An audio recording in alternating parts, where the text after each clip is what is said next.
Eh bien bonjour à tous, c'est Pokéladre, j'espère que vous allez bien, on se retrouve pour une nouvelle vidéo.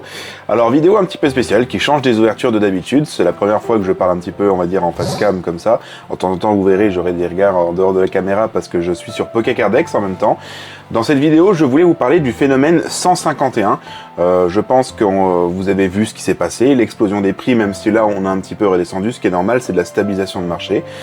Voilà, je voulais vous donner en fait mon analyse sur ce qu'il s'est passé sur 151. Et pour commencer, pour moi en fait, quand vous observez les séries avant les plus récentes, donc celles avant 151, vous avez rarement des cartes qui dépassent les 300, les 400 € à la sortie. Aujourd'hui, maintenant, dans toutes les nouvelles séries, par exemple Héros Transcendant, on a le Ectoplasma, le Pikachu qui vaut tout de suite des 500 €. Flamme Fantasmagorique, on va avoir le Dracofeu qui vaut aussi maintenant 550 €. Les Gold, pareil pour Mega Evolution, 300-400 € à la sortie. À l'époque, quand 151 est sorti, le Dracofeu, de mémoire, hein, vous pouvez me dire en commentaire si je me trompe, le Dracofeu devait être, il me semble, de tête à 120 €. Voilà, il était à 120 €. Et c'était la meilleure carte de la collection. Pour une série qui était ultra attendue comme 151, c'est beaucoup plus faible par rapport à ce qu'on retrouve aujourd'hui. Même équilibre parfait, quand vous regardez bien, le Zygarde Gold est à 160 €, ce qui veut dire qu'il est plus cher que le Dracofeu de 151 quand il est sorti. En fait, c'était pas une norme comme ça l'est aujourd'hui. Maintenant, c'est obligatoire qu'une carte tout de suite cote dans les 400-500 €. Et je pense que en fait, le marché a stabilisé comme ça. Et c'est pour ça que 151 s'est régulé. Et encore, hein, le Dracofeu, bon, je crois qu'il est vers les 400 €. Il y a certaines cartes vers 200.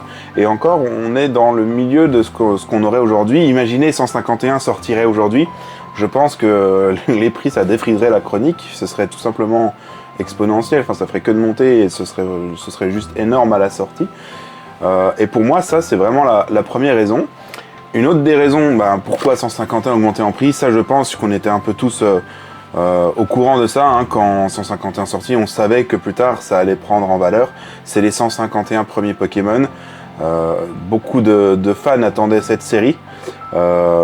Et beaucoup veulent encore en ouvrir, enfin je veux dire là pour avoir été au royaume du TCG3, je vois les gens se précipiter sur les ETB 151 pour les prendre maintenant avant qu'elles prennent de la valeur, sur les UPC et même des ouvertures de boosters parce que maintenant même si le booster est à 25 €, on arrive à retomber des fois sur nos pattes si le tirage est sympathique, disons. Maintenant on dit que la plupart des cartes valent assez cher. Et je pense que dans 5-10 ans, 151, ça va être, si vous voulez mon avis, le nouveau, on va dire, set de base de demain. Je m'explique. Le set de base, dans 10 ans, par exemple, les cartes édition 1, etc., ce sera peut-être encore moins atteignable que ce ne l'est aujourd'hui, pardon. Donc peut-être que les gens vont se dire, bon à défaut de faire le set de base, je vais faire la collection 151 qui est sortie en 2023, imaginons on est en 2030, ça aura déjà pris du galon, je veux dire, c'est une collection qui cotera encore plus, qui sera recherchée, et 151 ce sera aussi peut-être la collection nostalgique des enfants aujourd'hui, tout comme l'a été par exemple le Bloquex, le set de base.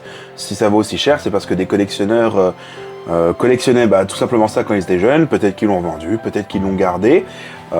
Mais il n'empêche que aujourd'hui ils veulent récupérer leur collection, ils veulent réinvestir dedans, ils se donnent des souvenirs quoi tout simplement.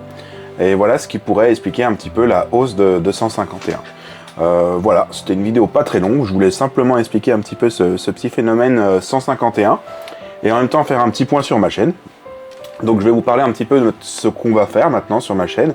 J'aimerais bien sortir une vidéo par semaine minimum, voilà, potentiellement pour les dimanches soirs. Comme ça, vous avez une horaire fixe et vous savez quand me retrouver. Je pense que ça pourrait être sympa. N'hésitez pas à me dire en commentaire ce que vous aimeriez comme vidéo.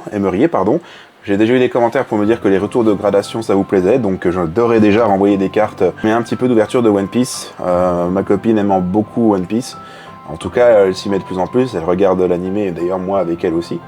Donc on ouvrira quelques boosters histoire de conquérir un peu tout le monde sur la chaîne, que tout le monde soit content. Et si je retrouve des boosters Naruto Maitos, on le fera aussi. En tout cas, n'hésitez pas à partager des idées de projets, je prends avec plaisir. Moi j'ai vraiment envie de développer cette chaîne cette année. Je vais créer un compte TikTok, d'ailleurs normalement il sera créé avant que cette vidéo apparaisse sur YouTube, pour essayer de rapatrier du monde tout simplement. J'ai envie de faire de plus en plus de projets, mais ça demande, on va dire que derrière il y a des abonnements, des commentaires, des likes, tout simplement que je ne fasse pas du travail, je vais pas dire pour rien, parce que j'aime toujours faire ce que je fais, mais au moins voir que quelque chose est en train de se créer. Voilà. Et bien écoutez, d'ici là, merci pour tout. N'hésitez pas, comme je vous l'ai déjà dit, à commenter, à mettre un petit pouce et surtout à vous abonner. Et moi je vous dis à la prochaine. Au revoir.